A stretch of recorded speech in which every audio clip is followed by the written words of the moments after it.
I don't know if you have seen this. This came out today by The Hollywood Reporter. And here's the title: How Marvel is quietly retooling amid superhero fatigue. An insider says that they're not giving up. So let's read some of this. Just over a year ago, Ant-Man and the Wasp: Quantumania was set to take Marvel Studios to the next level. No, it never was. It never was.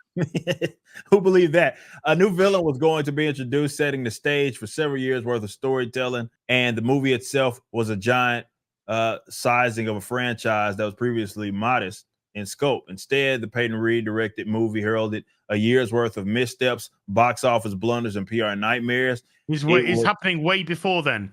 Phase 4 onwards. Oh yeah, absolutely. Yeah, even gaslighting begins again. Don't blame it here. Shit was going. I mean, we start what was Eternals? Black Widow. Yeah. That was the introduction to Phase 4, and it never got any better from there for sure. But the Disney division is in the midst of a pretty darn good February. Says who? What? Okay, so I guess the trailer mean that. Okay, so they're talking about the trailer for Deadpool became the most watched trailer of all time with 365. I don't believe that. So I'm not saying that I don't believe that those are views. I believe that there's they probably spent a hell of a lot in advertisement to make that shit happen. Which I mean, it would be smart for them to do it. Yes, Disney's math includes 123 million who tuned in for the game, which included just 30 seconds of the trailer. But Super Bowl fudging or not, the clip's reach was an encouraging number for a studio whose last movie, The Marvels, became the lowest grossing film in the MCU's 33 film run, hitting just 206. So it did what we were talking about if it was going to make under 200 million. So it hit 200 million globally. I didn't know that. The Marvels just creeped over 206. Yeah, to 206 worldwide. Yeah, off a production budget of 320 million, meaning it had to hit somewhere in the region of 900 fucking odd million plus to break even. This movie lost about $500 million fucking dollars. When it's all said, that is impressive. Not $1 million, guys, $1 billion. Shout out. Biggest shout out to the Marvels. Biggest shout out. That's $500 million. Do you want to see my anus? My anus.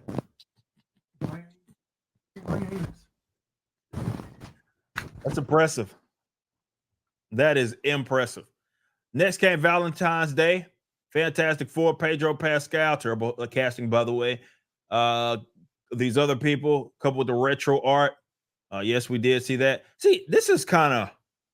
See, all right, I think this article is interesting because they're trying to set it up as if, okay, well, they're doing good because of this. They just did a thing. Like, they released a trailer.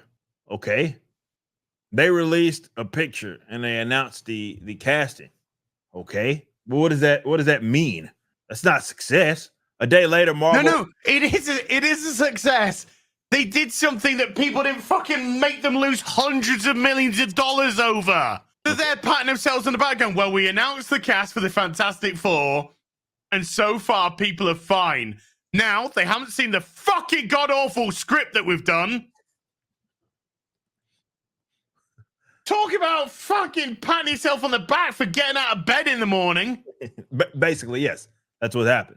Holy, I took a shit and I wiped my ass. Look at this one. A day later, Marvel launched the trailer for X-Men 9. I would argue that was a colossal failure. Jeez. Yeah. Like, it didn't get anybody stoked on it. Like, oh, it's one of those, we know it's a thing. Hell, if anything, the whole potential morph thing was that was the conversation. Well, that's told people to stay away. True. That's told people to stay away. We're doing X-Men 97, but it actually should be called X-Men 2024 far left ideologist. That's what it should be called. You just showed us that. Thank you. More clapping. You told me to never fucking tune into it. Thank you. These public-facing moves come as studio boss Kevin Feige recalibrates the creative direction. Early in February, the company completed reshoots. Jeez. See, you can't see. This is my thing. So you can't, in one vein, say because that spells disaster. When you spent so much money, production's far along, and you're saying we got to reshoot shit, like something's wrong.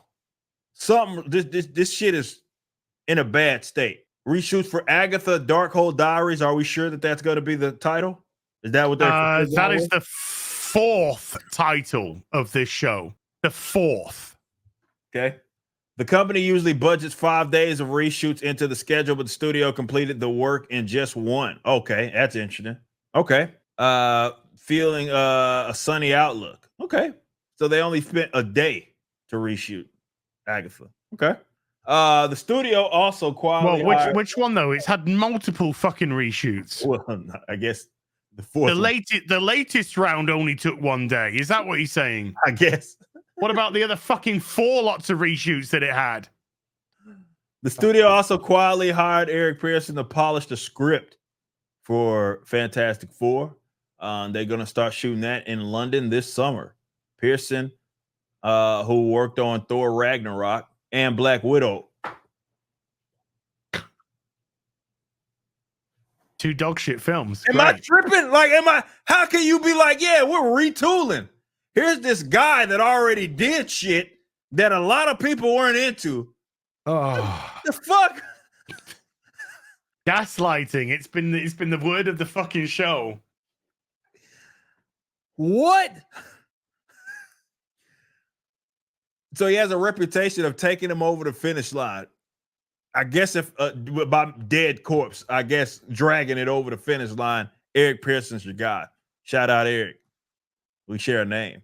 The stakes for that movie are high, as the studio is still searching for characters and actors who can carry its universe forward after the exits of Robert Downey Jr. and Chris Evans. They don't have it. Yeah, you don't have the characters or the fucking actors to do either. That's just right true. Now. Because Pedro Pascal's not carrying shit. No. He's not carrying a goddamn thing. He doesn't have it. He doesn't have it. We all know it's going to be the Sue Storm show anyway. They're in a tough spot, man. That's what puts them in the most difficult spot, is that they don't have anything on the horizon. Like, it's like, all right, man, I guess Deadpool maybe is their fucking Hail Mary. And even Deadpool in itself is just, it's an anomalous movie. Yeah, I did a video talking about that. Like, is there a potential that this movie can be something that people maybe end up being enthusiastic about? Potentially, but that's not going to save the fucking universe.